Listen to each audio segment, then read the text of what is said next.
Hello and welcome to Books Without Barcodes, where I review books published before 1978, which is when UPC barcodes were mandated on all printed work made available to sale for the general public.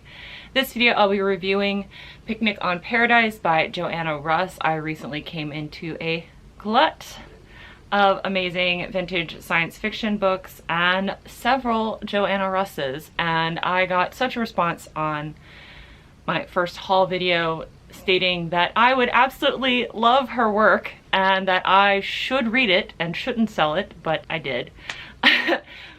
So that of course got me very curious, so I decided that before this would move on to its new home to read it, and I am very glad that I did so.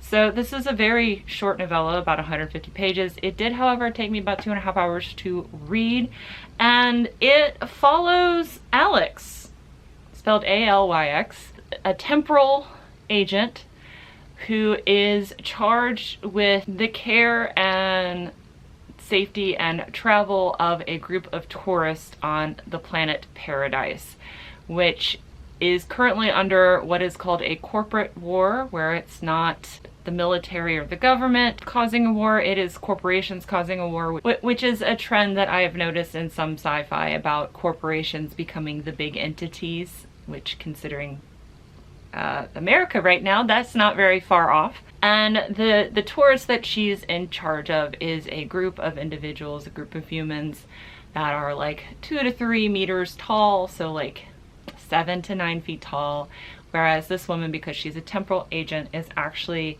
a small 4'9" Grecian woman from what appears to be like the Mesopotamian era, like when Tyr was a big power, because the Prince of Tyr is mentioned multiple times in this novel. So you have this ancient Grecan female leading these future space giants on a trip through paradise to try to get them from literally point A to point B safely, while there is this corporate war going on. It's literally base camp A, and she's got to take them to base camp B, which I thought was very funny.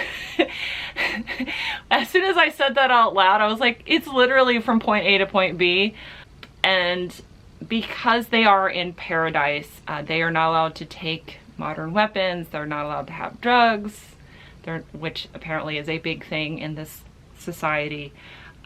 They can't have like regular guns or lasers because the paradise has to have its maintain its harmony on the planet, and so they're given packs that are supposed to make this 7-day trip from point A to point B, and crossbows, and she's in charge of their safety. She's not even allowed to have metal, so she trains in her metal knives for synthetic ones, which they made a big deal about.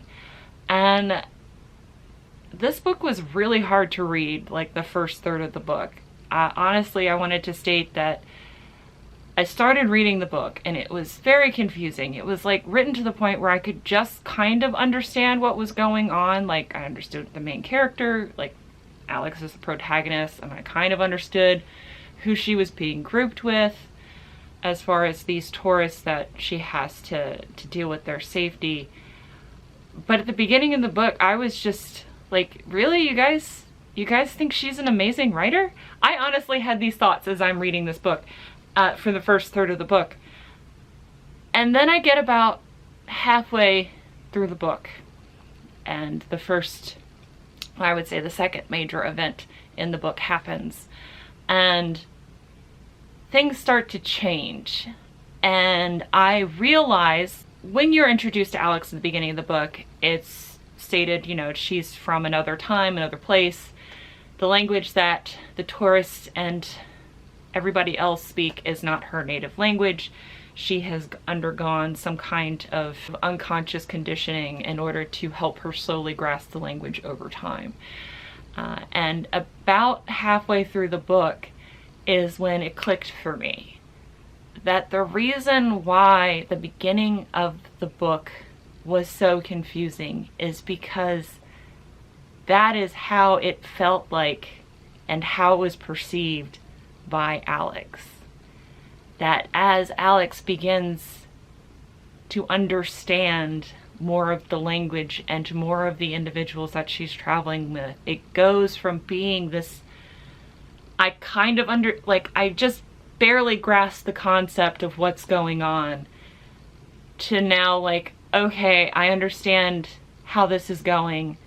And towards the end of the book, to where like, you know what's happening, like you understand not only the characters, their motives, and Alex, and how she's perceiving the world and how things have evolved and changed. Joanna Russ, I get it. I get it now.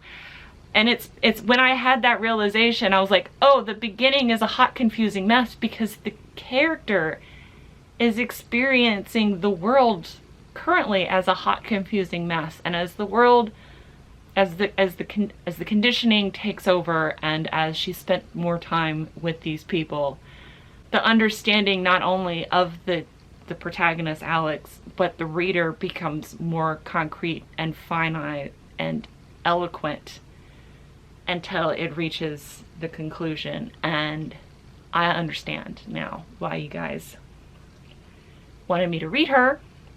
That was an extraordinary realization and an extraordinary way to write. I have never experienced that before in a book, where I've experienced writers doing dialect writing, where they're trying to convey someone's style of speech by using colloquial language.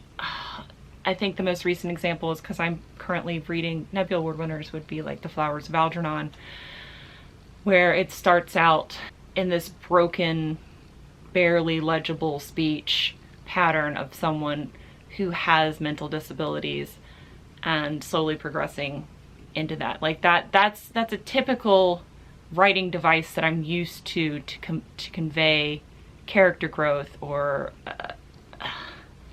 character development, or just a character at all. But it's so subtly done in this book that it honestly wasn't until halfway through that I realized what was happening. And that's masterful. And it's very moving, obviously.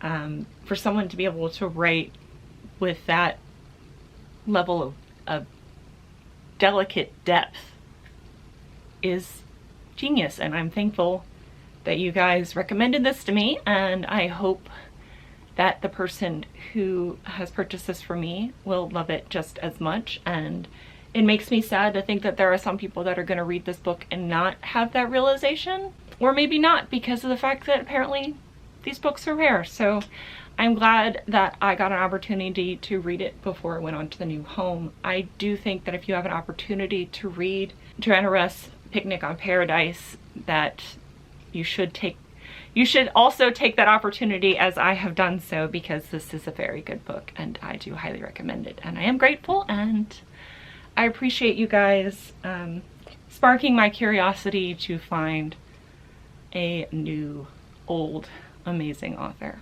So until the next time, bye. Bye.